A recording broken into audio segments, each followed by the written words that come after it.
It's finally here. A lot of work goes into getting ready for week one, and this thing starts in January every year. And we've talked about the things that we've asked for from our team: focus and urgency. And I'm really proud of our staff and our coaches for the work that they've put in so far. The whole thing about it is that you work really hard to put yourself in a good position at the starting line, and that's all that it is. Now you have to go and you have to approach each week, and you have to take each week as its own race and prepare and run each race every week. And you can't get caught up in too far ahead. You got to look at what's right in front of you. So for us, that's kind of where we're at, and we're excited to be working on an opponent. Certainly, Grambling's gonna present plenty of challenges for us. It's fun to turn the page and get to working on another team. And certainly this will be a good one to do it for. Health-wise, our team is in a really good spot. Everyone that we expected to be able to go is going to be full go. King McGowan probably will not play this week, but I say probably. That's a good thing. That means he's really close. Certainly I'm sure the question everybody's asking is who's going to be the quarterback. Ben Woldridge is going to be our starting quarterback. He and Chandler did what they do. They battled their tails off the entire camp. I don't know if there's ever been two better teammates than these two guys. They compete with each other fiercely, but they have a ton of respect for each other. It's made our entire team better. They both made a lot of plays this camp. I've said it before and I'll say it again. It has nothing to do with the way I feel about Chandler. I know we win football games if Chandler was our quarterback. Ben played better than him in camp. He protected the ball. They both made a lot of plays, and I think Ben operated our offense a little bit smoother, than Chandler did day in and day out. So that's where we're at, and we're excited about getting ready to play a game this week. When we looked at the depth chart in some of our conference media days, it looked better than in any of your previous 2 years as a head coach. Do you feel even better about that, or how do you see that depth chart now that you're exiting camp? Yeah, I feel really good about where we're at.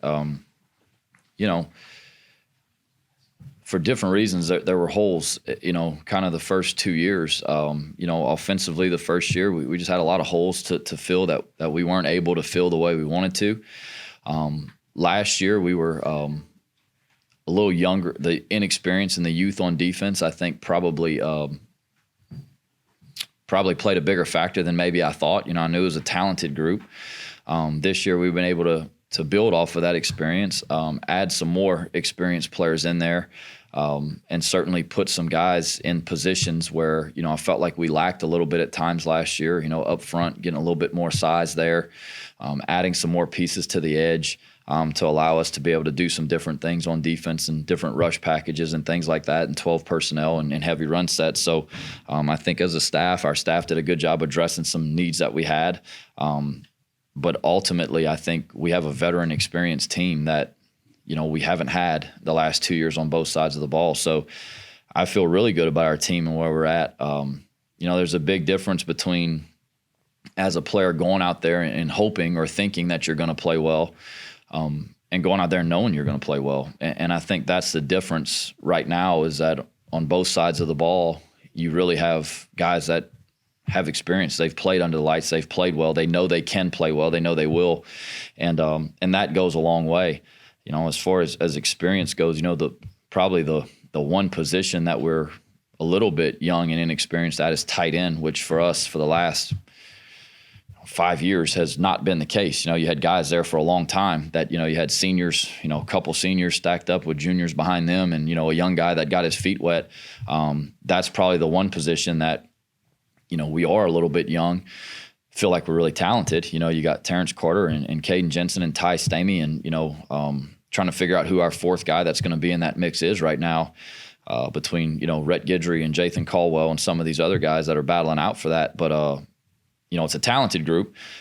Last year, you had a lot of spots like that. You can go down the list and say, think we have pretty good players, but we're young. So for the first time, in 3 years, yeah, you know what those guys have done under the lights. You know what they've done in crunch situations, and that experience, pays off. So, Terrence Carter, not really old, and yet he could be one of the biggest potential impact players on your team. Like, how has he grown? He has grown, and he's a work in progress still, and I think he would tell you that. He makes plays that are, he makes the jaw-dropping plays, quite often. The thing that you've got to work through with some of these young guys is when things don't go your way, right? When the routine play doesn't happen, how do you respond to those things? And that's something that I think as a young player, you always have to focus on what's going to happen, not what has happened, good or bad. Your past performance can't affect the rest of the game and the things that are going to happen. So I think that's something that for him, he's performed at a high level his whole life naturally, like most of these guys. Well, when you get, to college, there are a lot of good players and there's pressure situations. And, sometimes even the routine plays are not easy because you're fatigued, you're tired, you got guys that are making these catches that, used to be wide open, bang, bang. And, sometimes you don't always make them. So I think for Terrence, that's the biggest thing for him moving forward is continuing to, focus on what's going to happen because, when he's hitting on all cylinders, I mean, he's a phenomenal player. But like a lot of young players, your confidence gets shaken a little bit whenever something, unexpected happens. And he's no different than any other young player. He's gotten a lot better at it. But that's what he's got to continue to grow at, and that's why, like I said, I think when you have young, inexperienced players in positions, that's what scares you. How do they respond when things aren't great? What it looks like when they're playing good. But I think there is maturity that goes along with handling some of those things well. And he's working hard to do that, and he's getting a lot better at it. Last year it was a position, though, where, he wasn't playing great. Well, we could take him out, and we were good. We could, we had two other guys that had played a bunch that we were good with. He's got to play, and those other guys behind him are good players, but they're younger, they don't have as much experience. So that's where, you don't have that luxury anymore, even though as a redshirt sophomore, you're still technically a young player. He can't be. He doesn't have the luxury to be a young player anymore. He's got to step up and he's got to grow up, and he has, and we need him to continue to do that. Of the new coaches that you brought in after going through camp, what are one or two of the things that you think that they can bring, that they have brought to the table that can make y'all better? Well, I think our defensive staff is more in sync than probably it has been in the past couple years. I think the conversations in that room have been really good. Jim obviously he knows what he wants to do. There are issues that come up with everything, though, and I think having guys like, Scott Stoker in there who, he's called offense and defense. He's been a head coach in his career. There's a lot of things that he's seen that I think are helpful. We added Coach Carlin on defense as an analyst who's been a DC for 20-something years in college football. I think that's very beneficial. Coach Thomas, who's been around here for a while, he knows our players. He knows what they do well on the defensive line. I think he's allowed Coach Thomas to have some input on kind of some of the things that we're going to do. And then certainly, I just think when you have as much experience as you have in that room, between Coach Barlow, Coach Thomas, all those guys that are in there, they've all seen a lot of different things. And I think the biggest thing, though, is that staff just meshed together really well. There's no friction in there. We're all on the same page and the same team. And I think Jim's done a great job. It's his defense naturally, but he's made everyone feel like it's our defense, and that's what you have to do. So that's where I would say I think it's just the cohesiveness of that group has been great. And to me, I think that's what it's all about. If there's a rift, it trickles down. And so for us, it's been really fun to watch those guys work together and put this thing together. They didn't have a lot of time to do it, but they did it really well. And I think it's the detail in which that they're coaching these things that has been really good for us. You talked a little last week of the difference preparing for a team, obviously first game of the year, but also they have new staff. How's that been with the Grambling preparation? Not knowing a lot about them. So it's always fun. You got a new staff, certainly. And you got a ton of new players, guys that are from all over the place. So it's, It's a challenge, certainly they have the same challenges, I'm sure, when they're looking at us with a new defensive coordinator, trying to figure out what he wants to do and what he's going to do. Their defensive coordinator hasn't called it himself since 2019. I've said it before, it's a lifetime. In college football, you constantly evolve and adapt and change. So we don't know exactly what that's going to look like. On defense, they've got 4 guys or 5 guys returning that have played significant snaps. Everyone else in there is transferred in. On offense, they've added 3 transfers that we think are going to be starting on the O-line to go along with an all-conference player that they have. A whole new group at running back, whole new group at tight end, really, for the most part. So it's a lot of new faces in there.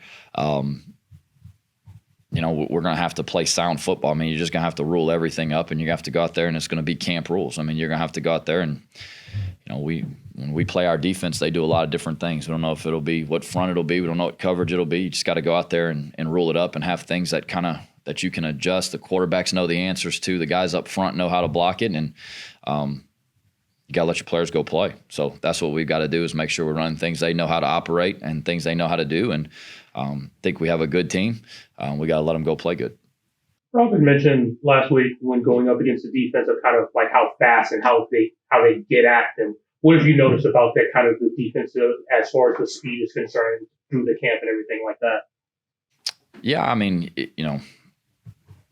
if you don't, you recruit, all these fast guys, and you try to get speed and length on the field and do all these things. But if you don't do things where they're allowed to play fast, then it doesn't do you a whole lot of good. So I think that we're doing things right now that are allowing them to play fast. The calls that they have, they understand it, they know it. It's the same things we put in spring. They've worked it in spring, they've worked it in summer, they've worked it in camp. It's been installed 4 or 5 times. They're comfortable with it, and we let them go play. It's as coaches, I think sometimes you get so caught up sometimes in the X's and O's part of it that when you got pretty good players, been told sometimes it's not about the X's and O's, it's about the Jimmies and Joes. And when you got good Jimmies and Joes, you let them go play, and you let them play fast. And I think our defensive staff has done a good job of that. I mean, you can't play fast if you're uncertain on what you're doing. And that's the thing right now, is that our guys have communicated really well. There's no gray area in it. And watching them fly around and play, it's fun. That's the kind of football I want to play. So it's been a lot of fun to see. Coach, you mentioned about, having to game plan for a team that you don't have a whole lot of film on and seeing what they, do on tape. But having an experienced team that's seen what an honest front looks like, what an even front looks like, how much of an advantage is there to you going into a week like this? I guess we'll find out Saturday, but no, it makes you feel a whole lot better. I mean, truthfully, when you got 4 out of your 5 starters on the O-line are coming back and they've all played a lot, that helps a lot. It's all about invested reps. And in fall camp, we took over 1,200 team reps. In the spring, I think we had 1,500 team reps in the spring. So our defense is multiple. We play a lot of different things on defense. Our offense is multiple. We do a lot of different things on offense. So on both sides of the ball, it helps you. It's banked reps and it's invested reps. And then on top of that, these guys, some of these guys got 600 snaps a year for the past 3 years. I mean, those are all reps that matter. So yeah, I know for us, that makes you feel a whole lot better about it going into it. I remember it was funny, we were talking about it. It was actually Grambling. We played in 2018. It was Coach Napier's first game, new staff, new everything. And they did all kind of stuff on defense that was unconventional. And, I remember I was terrified going in that game because it was, we had a new staff. We had a bunch of new players playing. It was guys for the first time in these spots that were going to matter. And, it's a better feeling when you go into it knowing that, hey, these guys are going to be able to handle it. But at the end of the day, you got to go play the game and you got to go play it well. So that's what we're going to try to prepare them to do, is make sure they're physically ready to go play. Mentally, they understand what we're doing. And it's things that we can run against any defense you show up in there to go play. And, let our guys try to execute it. How cool was it to see Jacob Kubota score those 2 touchdowns last night?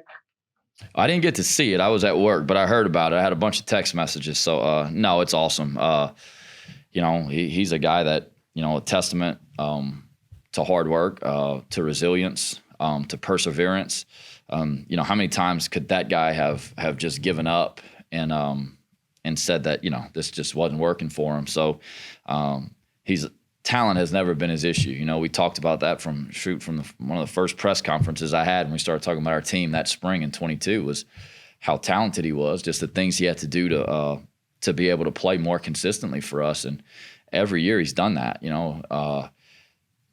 guys like him, it's fun and you're so happy for him because, there was no entitlement in him. Every time you sat down with him, it was, what can I do to get better? What do I need to do to be able to play more, to be able to play better? And, now he's playing at the highest level and doing it really well. So that was really good to see. I couldn't have been more happy for him. Barring injury, which could change things, obviously, these first 2 or 3 games before, are all the rotations kind of set on defense, or there's still some experimenting that's going to take place in these first couple games? Well, I think a lot of these positions where you have position battles, right? You have guys that are battling to be the starter and who's going to be the backup. Well, they know they're going to play, right? Because you have to. Competitive depth is what gives you an advantage, right? To have 2 or 3 deep that can play.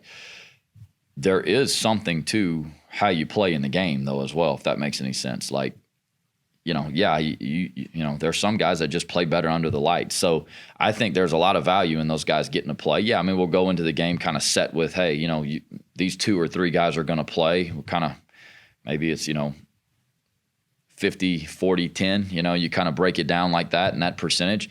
But that changes as time goes. You got to perform well in the game under the lights to be able to continue to go out there and go play.